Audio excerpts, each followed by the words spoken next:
Soy Marisa Moya, soy directora de un centro de educación infantil, licenciada en psicología y una privilegiada por ser entrenadora de disciplina positiva para las familias, para los docentes y recientemente de primera infancia.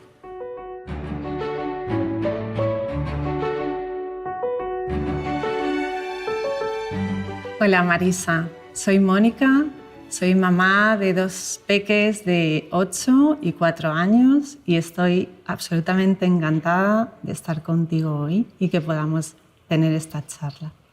Hola Mónica, gracias. Yo también estoy encantada, estoy agradecida y estoy feliz de estar en este programa compartiendo lo que yo considero un regalo para la vida. ¿Nos podrías explicar, por favor, en qué consiste la disciplina positiva? La disciplina positiva es sentido común y coherencia en la vida, en la educación, en las relaciones humanas. Y la disciplina positiva, las co-creadoras fueron Jane Nelsen y Lynn Lott. Estas mujeres fueron las que acuñaron este nombre y se sustenta fundamentalmente sobre 5 principios. Los principios realmente lo que hacen es atender a las necesidades, en este caso infantiles, porque estamos hablando de niños pequeñitos, pero en realidad son las necesidades de todo ser humano. Fíjate que el primer principio, Mónica, es que todos necesitamos conexión. Venimos a este mundo predeterminados para la conexión y es que la conexión es el sinónimo de la supervivencia. Si yo no logro pertenecer, si yo como cría humana no soy vista, si no soy atendida, si no soy cuidada, si no soy querida, ¿cómo voy a poder sobrevivir? Esta es una finalidad de todo ser humano, la búsqueda de la pertenencia. Sin embargo, esto no es suficiente con lograr pertenecer. Además, necesitamos desarrollar habilidades, necesitamos sentirnos valiosos, necesitamos sentirnos capaces, necesitamos desarrollar recursos, sentirnos significativos. A esto nosotros le llamamos desarrollar el sentimiento de contribución. Entonces sí lograste la conexión. Ahora perteneces, estás siendo visto, con lo que un niño que es un sumatorio increíble de sentimientos de inferioridad, ya no se van a hacer tan gordos esos sentimientos de inferioridad. Tengo un adulto educador que me cuida, que me protege, que me orienta, que me guía, que me quiere. ¿Podemos ser los papás o pueden ser los educadores también? Sí, los papás, los educadores en los centros, estamos vinculándonos toda la vida. Vamos a ver que los vínculos sustantivos son los de la primera infancia, incluso ya antes de nacer. Sin embargo, las personas necesitamos la conexión hasta el fin de nuestros días. El segundo de los criterios es que las personas necesitamos relaciones de respeto mutuo. Esto también parece una obviedad. Bueno, pues necesitamos, sí, desenvolvernos, saber que convivimos, que nos relacionamos, que tenemos experiencias en las que hay amabilidad y firmeza. Por primera vez lo digo, vamos a ir viendo en qué consiste esto, la amabilidad y la firmeza al mismo tiempo. El tercero de los criterios es que los niños necesitan ver sus sentimientos comprendidos. Lo he dicho despacio. Y lo he dicho despacio porque muchas veces lo único que vemos es la conducta. Y sin embargo, lo primero que vamos a aprender a ver con disciplina positiva es el sentimiento como movilizador, como motor de la conducta. ¿Qué hay debajo de la conducta? ¿Qué hay debajo del comportamiento? Y luego, por último, los niños, como decía al principio, necesitan desarrollar habilidades socioemocionales. Si no, realmente, aunque sobrevivo, ¿cómo voy a poder prosperar como ser humano Si las relaciones que estoy viviendo no me permiten prosperar en la vida, yo no voy a poder crecer en recursos que me hagan sentirme una persona. ¿Y cómo se desarrollan estas habilidades? Pues nosotros pensamos que la capacitación, aparte de otras muchas alternativas, viene fundamentalmente del aprendizaje que se obtiene haciendo. Con el modelo también. Con el modelo, que ven en casa. imitando, copiando y sobre todo haciendo.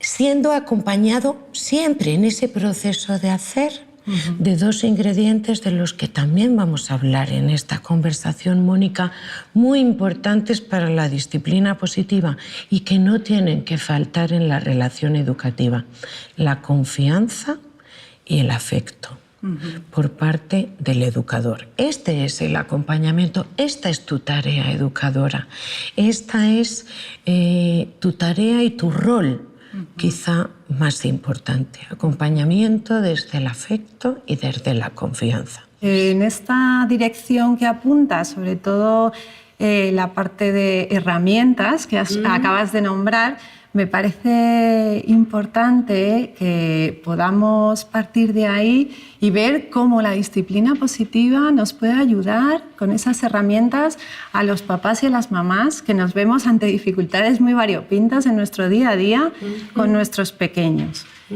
¿Cómo nos puede...? Pues es una maravillosa pregunta y además es una pregunta que no es original, Mónica, es decir, nos atañe a todos. Estamos necesitados de ayuda, ¿verdad? Sí. Casi lo que esperamos los adultos es un listado. Marisa, sí. ¿Qué listado da la disciplina positiva? Soluciones, que apunto. Sí, yo quiero educar de otra manera. Sé que educar de otra manera es posible, sin embargo, tengo un vacío, casi un agujero negro.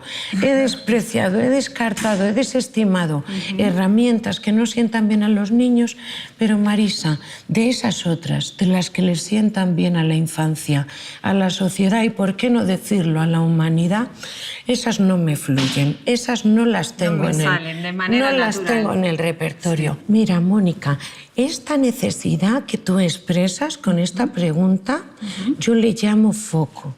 Vale. ¿Sí? Si tú extiendes tu mano, ya hay muchas personas, cada vez muchas más, de esta generación que se ha permitido a sí misma parar y repensar. ¿Qué estamos haciendo? ¿Cómo lo estamos haciendo? Quiero seguir haciéndolo. Tenemos un foco sobre la infancia, queremos cuidar infancia de otra manera. Y esto es un gesto con todo el mérito que tiene esta generación. No quiero decir que sean de mérito de otras. Otras a lo mejor tenían otras prioridades. Lo que sí que es cierto es que hay que dar reconocimiento a este esfuerzo, porque no todo el mundo tiene el coraje y la valentía de replantearse cómo está siendo como educador. Entonces, en esta dinámica, lo que te animo es a que levantes el brazo, Mónica. ¿Sí? Vale. Ahora te invito a que gires el foco. ¿La mano? No. ¿Lo tienes de frente a ti, Mónica? Sí. Este es el foco de la disciplina positiva, Mónica. Vamos, que está en mí el foco, ¿no? Como madre, como educadora. Muchas gracias, Mónica. Es así, es decir, si queremos llegar a los niños de otra manera, tenemos que empezar a trabajarnos a nosotros mismos, porque hemos sido criados y educados de determinada manera. Que nadie se lo lleve, por favor, a culpabilidad en disciplina positiva. Siempre vamos a hablar de responsabilidad y la responsabilidad es esperanzadora y es hermosa.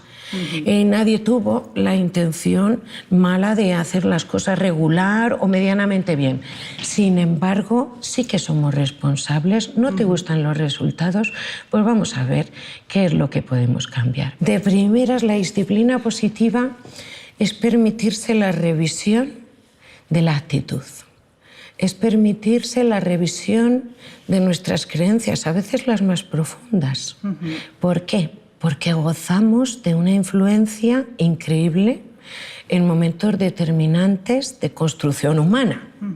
Los niños están creando su autoconcepto, su autoestima, su visión y percepción del mundo, y todo esto tiene mucho que ver con la influencia de lo que nosotros pensamos, sentimos y decidimos. Entonces, mira, te voy a animar a hacer así. Si estuviéramos en un taller lo haríamos en un gran cartel para que fuera muy evidente. Sin embargo, también se puede hacer aquí a viva voz y no cuesta trabajo, ya verás. Piensa por un momento, aunque esto sea desagradable, que estás encerrada en tu casa con tus hijas. ¿Hija, hijo?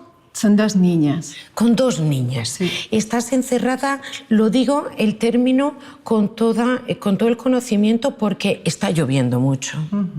Una semana, el pronóstico, una semana entera de lluvia torrencial. No se puede salir a la calle. Madre ¿Sí? mía. Vale. Ya vamos creando el ambiente, ¿sí? Sí. Vale. Y entonces estás en casa y vas a tener que pensar, bueno, vamos a hacerlo más fácil. No pienses en tus hijas, que estamos en público, ¿sí? Piensa en las hijas de las vecinas viviendo esta situación o de esas amigas lejanas que ya no tienes contacto con ellas y piensa qué cosas hacen los niños todos los días que consiguen destaparte, que consiguen ponerte muy nerviosa, que pierdas El control. el control, ¿sí? Porque fíjate tú que de repente desarrollando el rol quizá más importante de tu vida, ¿verdad? ¿No me equivoco? Totalmente. Desarrollando este rol tan importante de tu vida y queriendo con toda tu alma, Hacerlo bien. van a aflorar la frustración, la ira, la desesperación. Esto forma parte también de la vida cotidiana de las madres, de los padres. Entonces, así podríamos hacer un listado, ¿verdad? Hacen muchas cosas los niños que nos desesperan. En cada edad unas. Sí. ¿Si te ocurre alguna, Mónica? Bueno, pues subirse en los sofás, perseguirse, sacar del mueble las lentejas, las judías, lo que vean al paso. Bueno, pues entretenerse de maneras variopintas. Cuando se cansan se pueden llegar a pegar. A pegar entre ellos, claro, si son 2 ya ahí tenemos un caldo de cultivo. Fíjate que si tuviéramos mucho tiempo en la lista, bueno, no haría falta tampoco mucho tiempo, la lista de repente se convierte hasta en apabullante. Tanto que incluso a veces en las formaciones digo, bueno, como no están presentes los niños, vamos a dejarlo ya que no se pueden defender, ¿no? Sin embargo, ahora te voy a invitar a cambiar de estado de ánimo. Incluso si tienes necesidad, cierra los ojos. A veces digo, bueno, ponte tu mano en la panza y en el corazón y siente el aire fuerte. ¿Por qué? Porque nos vamos a ir al futuro, Mónica.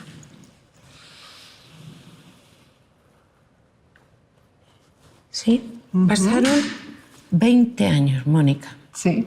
Puedes abrir los ojos. Ya no es tan importante lo que ha pasado en esa casa ese día de lluvia. No es tan importante. Y aquella niña que te sacaba de tus casillas regularmente es una mujer. 20 años después. Sueña para ella, Mónica.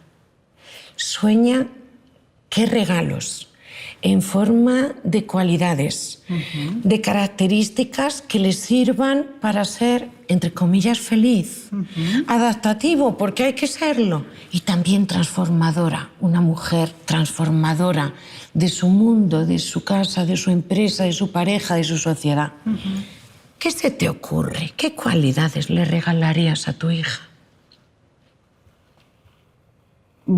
A ver, sobre todo que tuviera autonomía, que fuera resolutiva, que pudiera valerse por sí misma, que fuera una persona respetuosa. Fíjate, Mónica, en unos segundos, y nos fluyen, ¿no? Cuando a uno le invitan, regala a tus hijos cualidades humanas. Buah, todo te parece poco, ¿no? Todo es, claro. Todo te parece poco. Entonces, bueno, pues ahí tienes un montón. Nos saldría otro listado enorme. Grandísimo. Y ahora, en esta dinámica que yo estoy utilizando para que sea la base de toda nuestra conversación, pues te invito a ver que hemos creado juntas un mapa. La primera lista es el presente. El presente nos da muchas situaciones, muchas oportunidades gozosas, satisfactorias. ¿Cómo no? ¿Sí? Sin embargo, también está ese listado apabullante. Peleas. La de los problemas. la de los problemas. Y al lado hemos construido, hemos creado juntas otra lista. 20 años, 25 años después. Sí. El futuro, el destino. Imagínate que la educación fuera un viaje largo, hermoso y esforzado. ¿Sí? Que lo es. Que lo es. Bien, pues hay muchas personas que sienten ante este mapa que nacer es suficiente y que pertenecer al género humano te da la condición de ser humano. Y esto no es así. A humanizarse se aprende. Hace falta que en cada hogar, en cada escuela, montemos un gimnasio. ¿Un gimnasio de qué, Marisa? Con todas las tareas que ya tengo. Me da para tanto, claro. No me da para tanto. Pues un gimnasio de esas cualidades que les deseas para los 25 años. Porque es que además de que no se nace con ellas puestas, tampoco dejando transcurrir la vida se logran. A veces sí, pero lo vas a dejar al azar. Hay que entrenarlo. Es un ser humano. Vamos a entrenar los músculos de todo lo que has dicho, de la tolerancia, del respeto, de la empatía, de la generosidad, del sentido del humor, de relativizar, de amar, de recibir afecto. ¿Sí? Vamos a montar este gimnasio. Ah, esta puede ser una gran idea. Vivir el problema, aquello que me destapaba, que me sacaba de quicio, vamos a intentar verlo como una grandísima oportunidad. Una grandísima oportunidad como inspiración. Cuando veas mañana discutir a tus hijas, te vas a acordar de mí, de la disciplina positiva. Seguramente dirás, qué alegría, chicas, tenemos las tres una oportunidad. Tenemos una oportunidad de gimnasio. Vosotras tenéis la oportunidad, con este problema, de observar. ¿De observar qué? ¿Cómo reacciono yo? ¿Cómo lo haces? Eres entrenadora de vida. Entiendo. ¿Qué pudiste aprender hoy? ¿Cuánta musculatura pudiste entrenar? ¿Sí? Algunos de los objetivos, Mónica, son casi de una vida. El ritmo, la urgencia, es una trampa mortal en educación. Porque da igual que sea el 19, el 20, el 21, y me imagino que va a seguir así a lo largo de los tiempos. La infancia se cuece a fuego lento. Hemos hablado de un gimnasio, ¿sí? Y este gimnasio no se improvisa en una clase magistral, que un día te la puedes permitir. Un gimnasio no consiste en un sumatorio de sermones.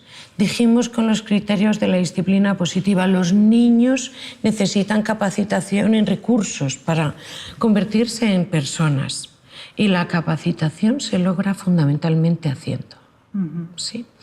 Entonces ahí tenemos, bueno, pues una barrera. Y hay que repensárselo también y hay que priorizar. Si yo llego a mi casa, siempre pongo el ejemplo, le llamamos el niño pintor. Yo llego a mi casa por la tarde. He tenido una jornada increíble. Fíjate que nuestro cerebro, aunque ha evolucionado mucho, sigue englobando el cerebro de los primeros reptiles. Y sigue escaneando. El primer escaneo de vida es en función, eres información, eres pro supervivencia o en contra de la supervivencia. Y tenemos, ahora no nos come una bestia, nos comen 50 todos los días. Desde que tú bajas al portal y abres el buzón y te encuentras la carta de la hipoteca, a que llegas a tu empresa y te encuentras con la cara de póker que tiene esta mañana tu jefa o ese señor que iba en el coche y que dijo algo así como mujer tenías que ser, ¿no? Y entonces poco a poco tú te vas destapando y resulta que tu cerebro cuando funciona bien, y estos son los avances de la neurociencia, es cuando está integradito, cuando mi cerebro pensante engloba a mi cerebro emocional y a mi cerebro impulsivo, instintivo. Luego además soy maestra y convivo con 28, vamos a ver, con 28 cerebros prácticamente irracionales, impulsivos y emocionales y que todavía están en su proceso de maduración de cerebro superior. Total, que cuando salgo de mi trabajo yo he ido a un curso de disciplina positiva y sé que para cuidar a mis hijas las mejores de mis decisiones, las más sabias, no provienen ni de mi cocodrila ni de mi mona, sino de que yo consiga tener mi cerebro integrado. Intento evocar emociones casi, pues aquel día de la playa, que el sol... Positivas, ¿no? Y te vuelvo a sentir sol, te vuelvo a sentir mar. Me pongo la música, en el peor de los casos, y como mis lóbulos prefrontales, que son los encargados de pensar y de tomar decisiones sabias, están obstinados, pues voy a contar de 100 para atrás, de 7 en 7, lo que sea. Porque cuando llegue a casa está lo mejor. ¿Y qué es lo que le pasa a lo mejor que tengo en este mundo? Pues que tiene 2 años y medio. Como hoy llegué tarde... Y el padre traía también un montón de tarea que tuvo que hacer metiéndose en el ordenador. Pues este chiquillo de 2 años y medio no está supervisado. Y últimamente él tenía algo en su cabeza. Había visto como unos hombres de blanco que se llaman pintores, habían hecho maravillas en su casa y todo el mundo estaba contento. Los niños son grandísimos perceptores. Mira, pues cuando se pintan las paredes, la gente se encuentra alegre, se siente bien. Y además mi abuela, que vino a ver la casa y la encontró espectacular y me quiere tanto, me hizo un regalo de los que sabe que a mí me llegan al corazón. Me regaló botecitos de pintura. ¡Caramba! ¡Qué oportunidad más fantástica! Tengo un pasillo blanco, impoluto, nuclear. Madre mía, Marisa. Dopamina para el cerebro infantil. Y hago un fresco en minutos, con todo el cuerpo, como aprenden los de infantil. Experimentan. Y allí llega esta mujer con su tapa bajadita del siglo XXI, ¿sí? Luchando contra 1000 molinos. Y entonces esta mujer entra y ve a aquella criatura y dice: Dios mío, por fin, ya estamos, cuánto te quiero. Pero un ojo se le va para el rabillo y ve aquel fresco que ni Goya en sus mejores tiempos. Y de repente, otra vez tu primitivo, escaneando. El primitivo solo escanea en blanco y negro. ¿Esto es amenaza? ¿O es, pues una oportunidad de supervivencia? Desde luego, no es grato para el cerebro de una madre ver este pasillo. Y de repente se me va a ir la tapa. Si yo me dejo llevar por las herramientas a corto plazo, yo voy a tomar decisiones desde aquí y desde aquí. De acuerdo. Los lagartos a veces se comen a sus hijos, ¿sí? Es importante que yo no actúe en este momento. Lo más importante que puede recibir la infancia en ese gimnasio de entrenamiento es que el adulto modele cómo se recupera el cerebro pensante.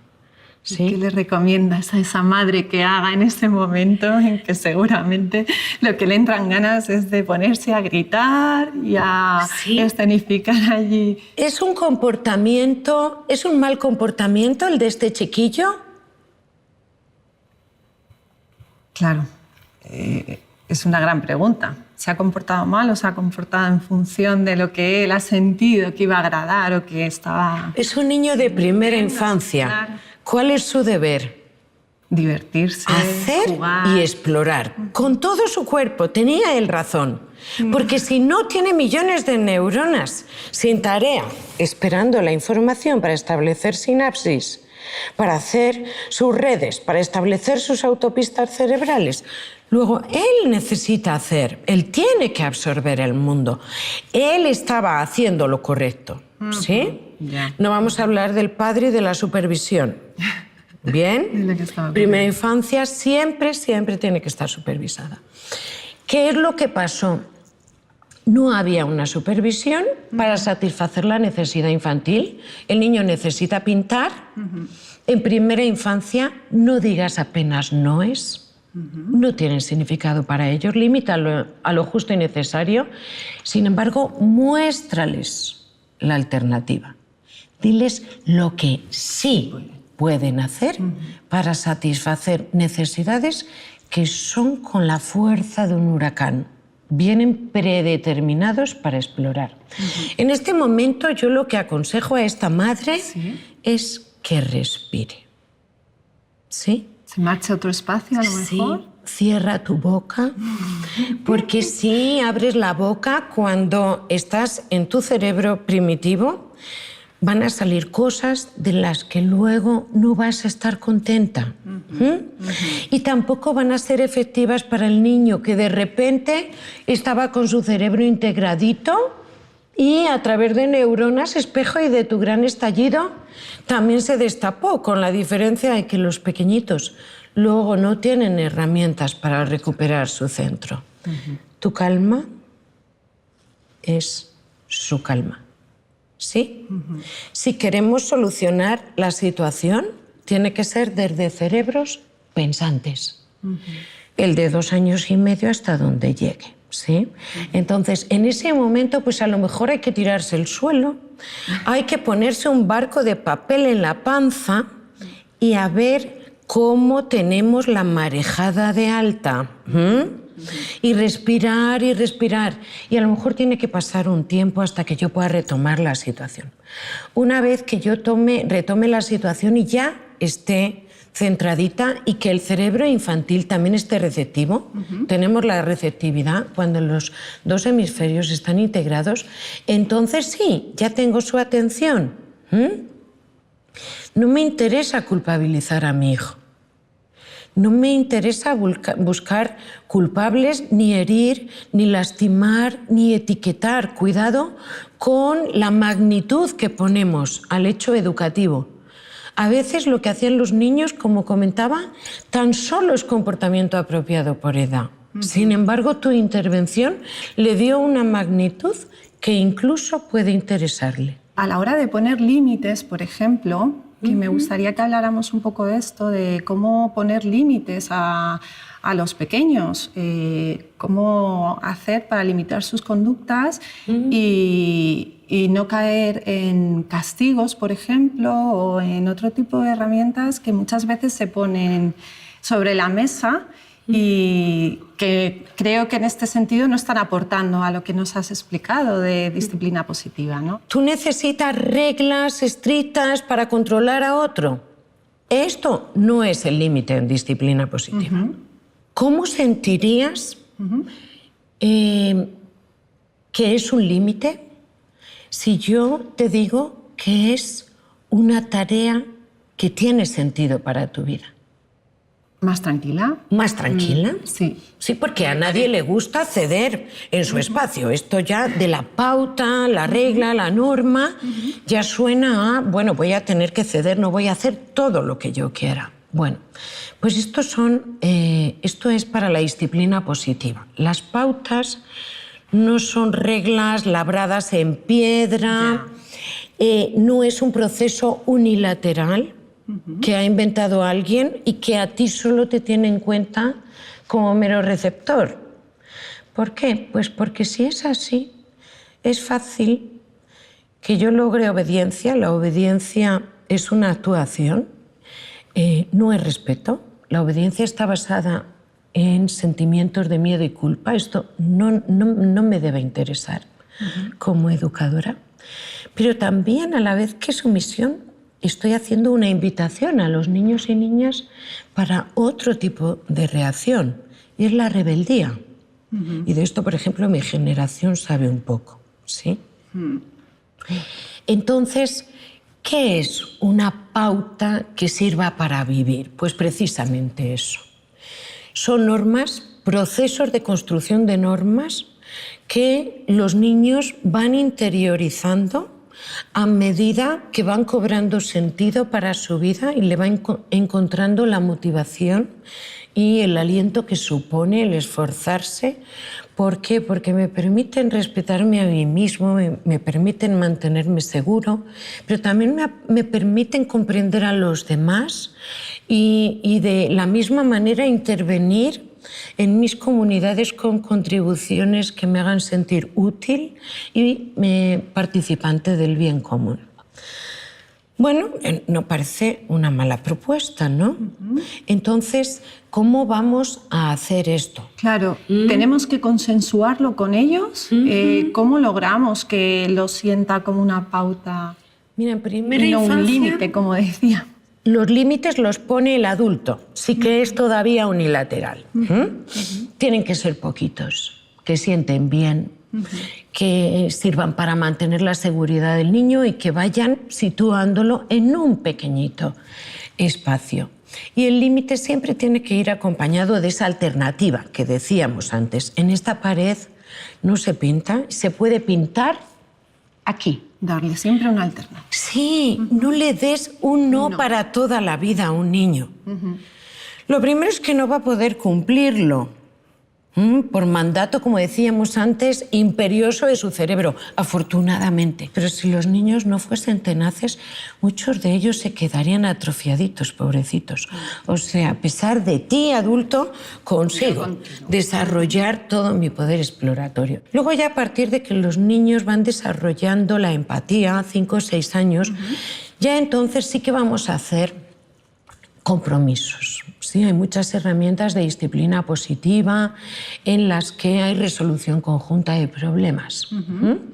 Y en estos compromisos lo que vamos a hacer es buscar acuerdos.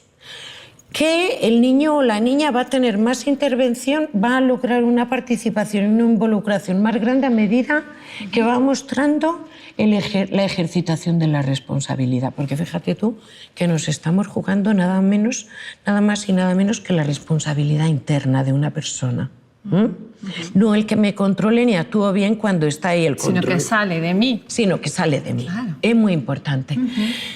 Para que los límites sean cercanos a los niños y no nos alejen de ellos, es muy importante informar. Seguramente, si tú vas a tener que hacer un esfuerzo, Mónica, te gusta saber que te tienen en cuenta y te tienen en cuenta explicándote qué se requiere de ti. Claro.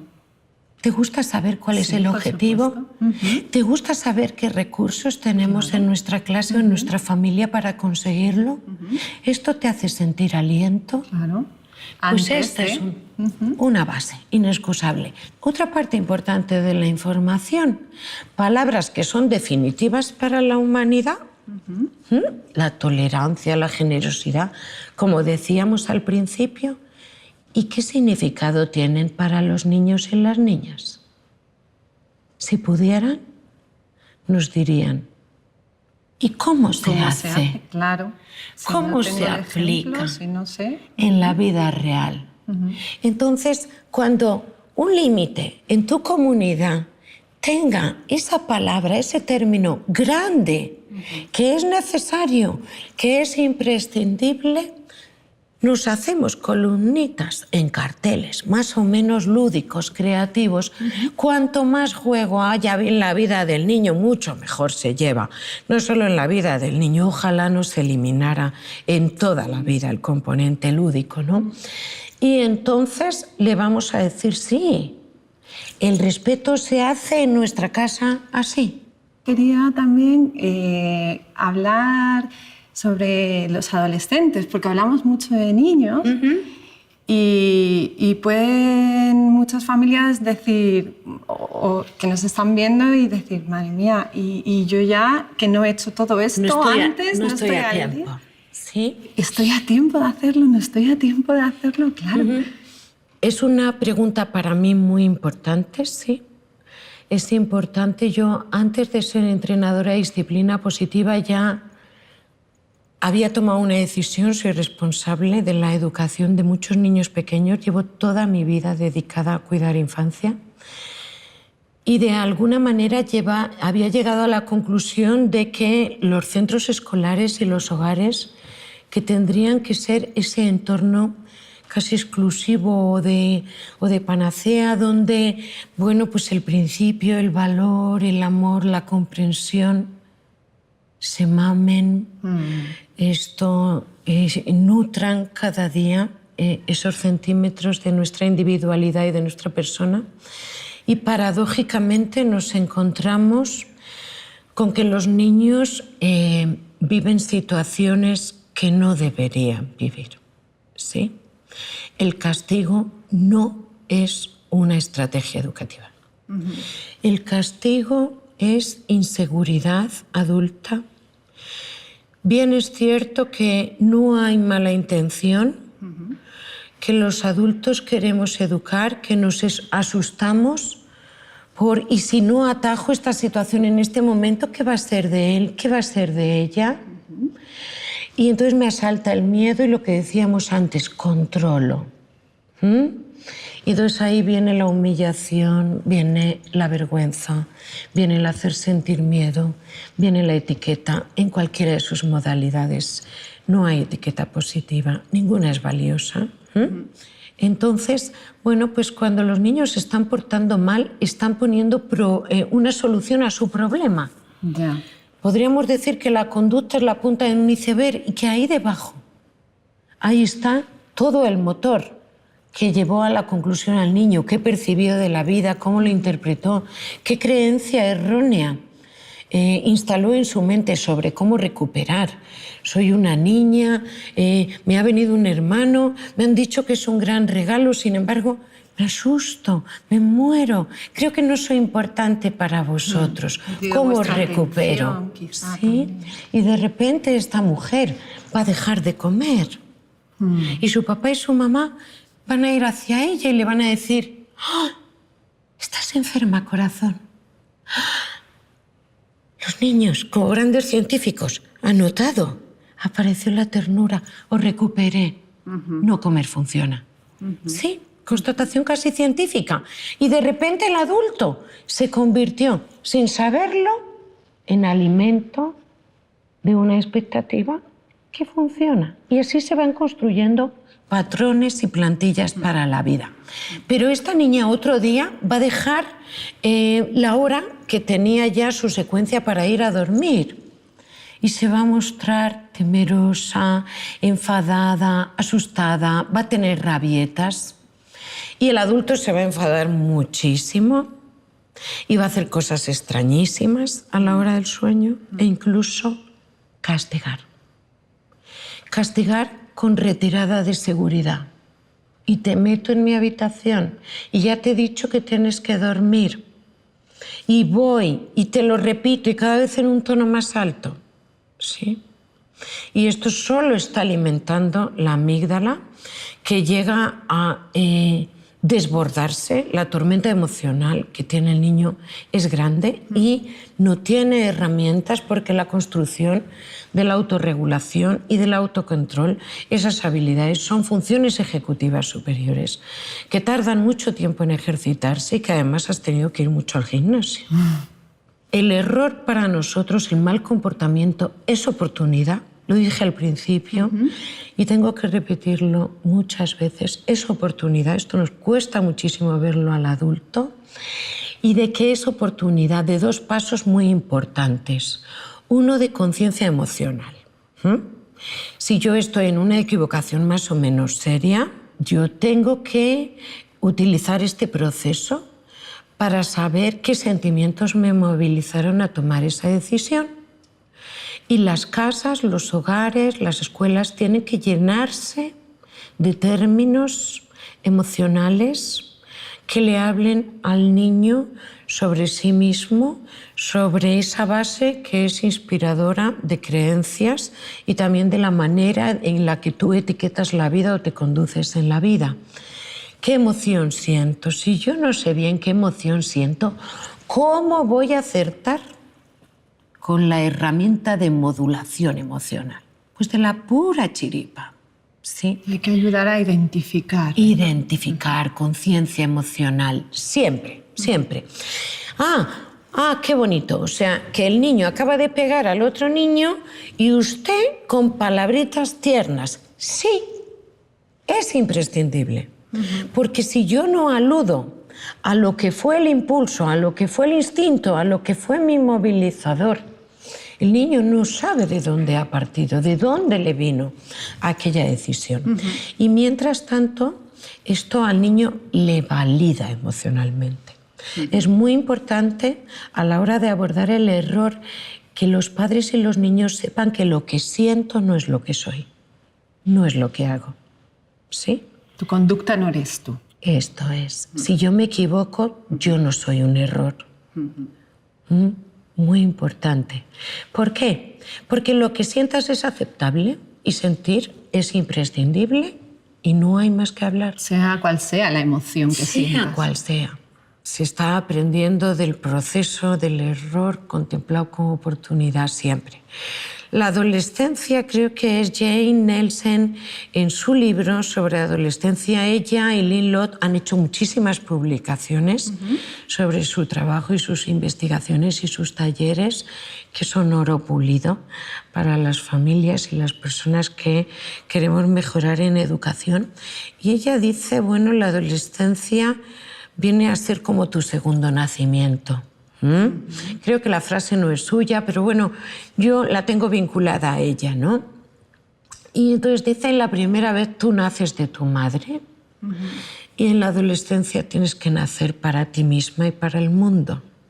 Esto no es fácil, ningún parto es fácil, ¿sí? Es un segundo proceso. Sin embargo, es una obra creativa impresionante.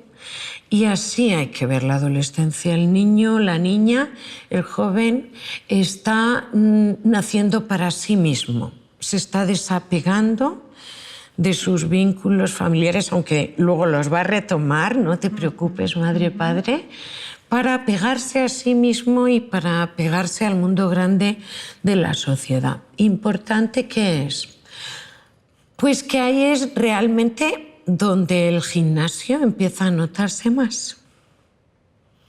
Y si no lo hemos ejercitado lo suficiente... Si los niños tienen unas raíces fuertes, firmes, profundas, a pesar de lo convulsa que es la etapa, de la tensión y de la confusión que sienten, ahí están sus raíces. Y esa firmeza se va a comunicar a toda su persona, ¿sí? Y bueno, pues es el momento de otro gimnasio. Tenemos ahí las raíces y vamos a empezar a extender las alas. Tenemos que volar solos. Y fíjate que tienen que demostrárselo.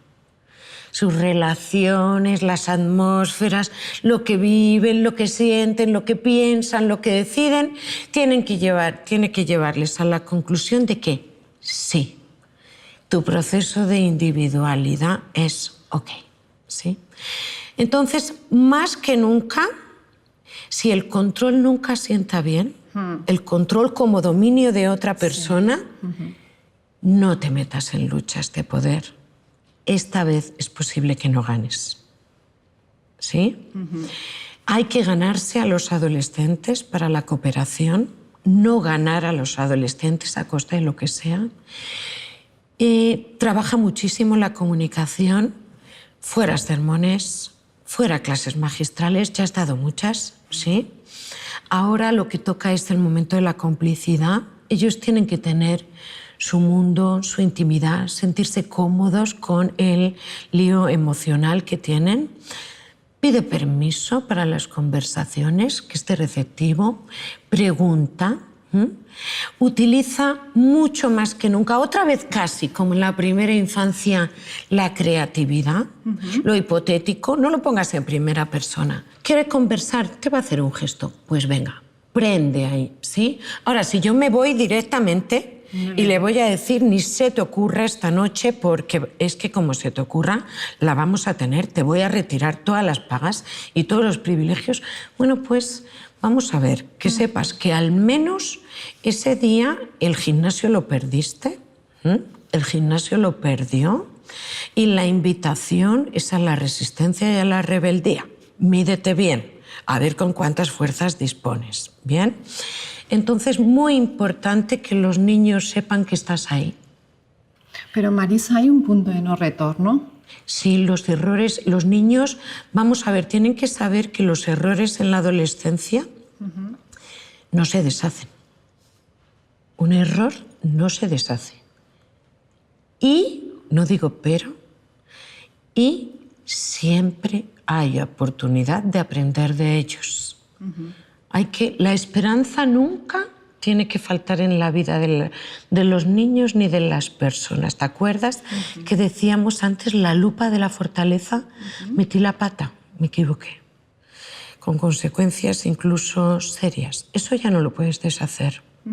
Con los adolescentes se aprende muchísimo, muchísimo con los hijos.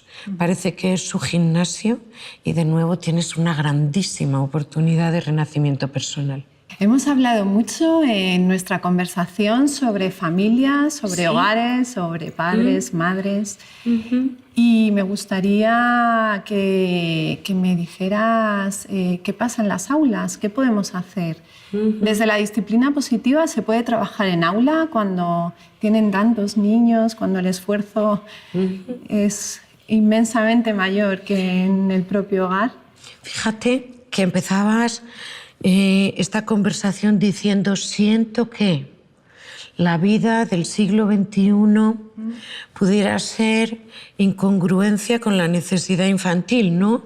Estas responsabilidades en las que nos hemos metido los adultos a veces nos alejan de nuestra verdadera prioridad, y nuestra prioridad como padres, madres y educadores es cuidar bien infancia. La disciplina positiva ofrece un programa que es oro pulido para la escuela, para el aula.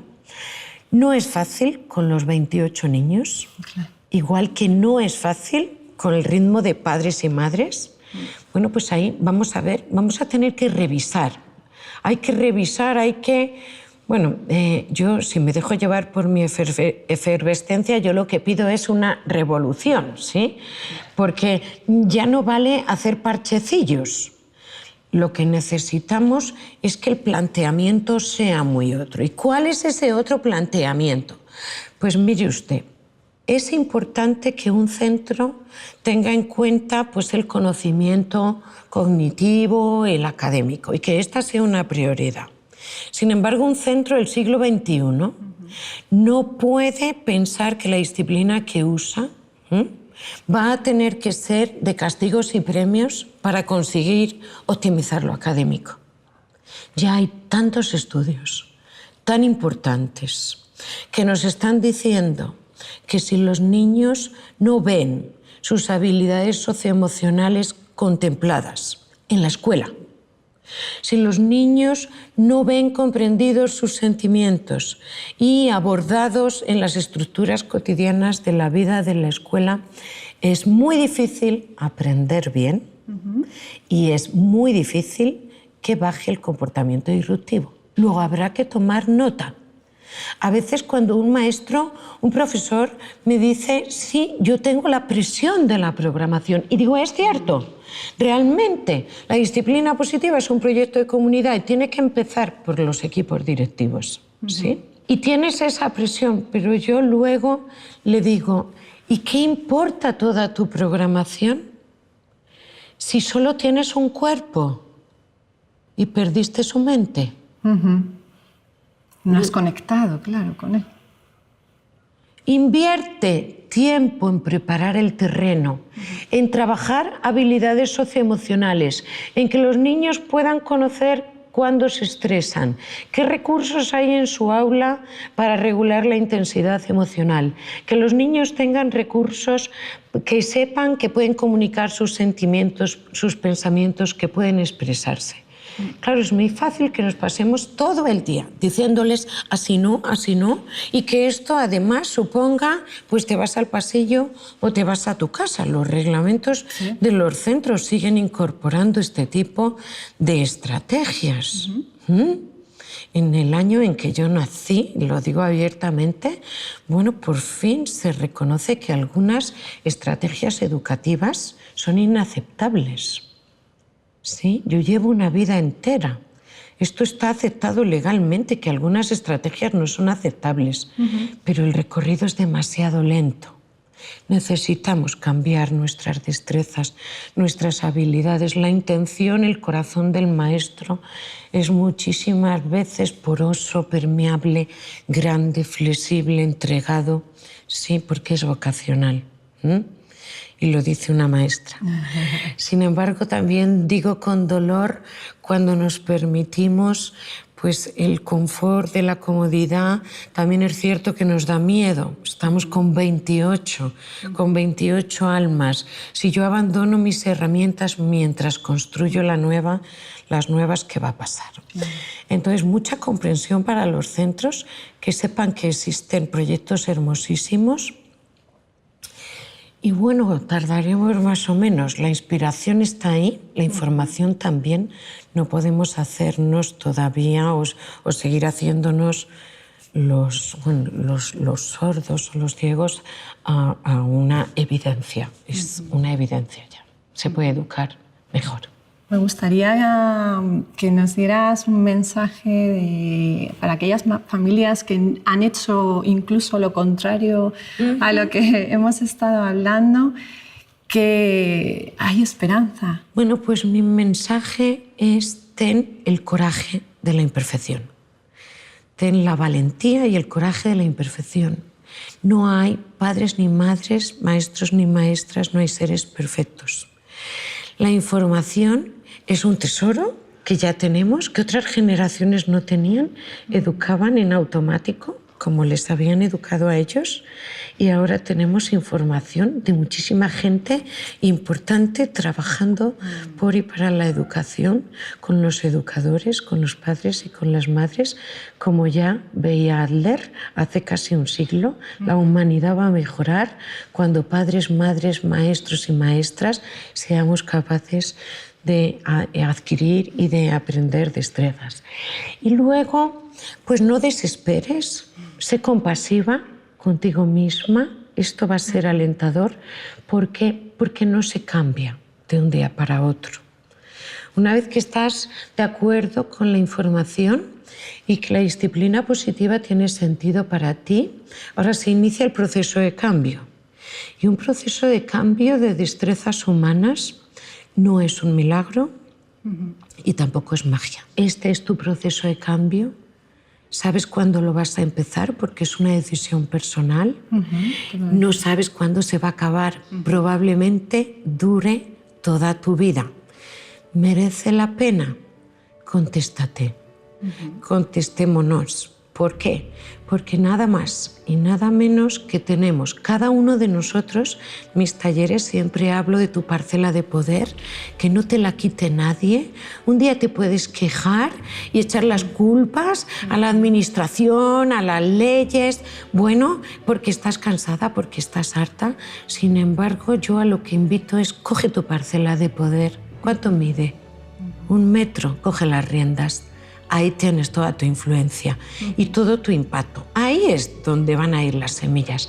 ¿Por qué? Porque tenemos en nuestras manos ser y actuar como mejores personas. Desde nosotros. Muchas gracias, Marisa. Muchas gracias, Mónica.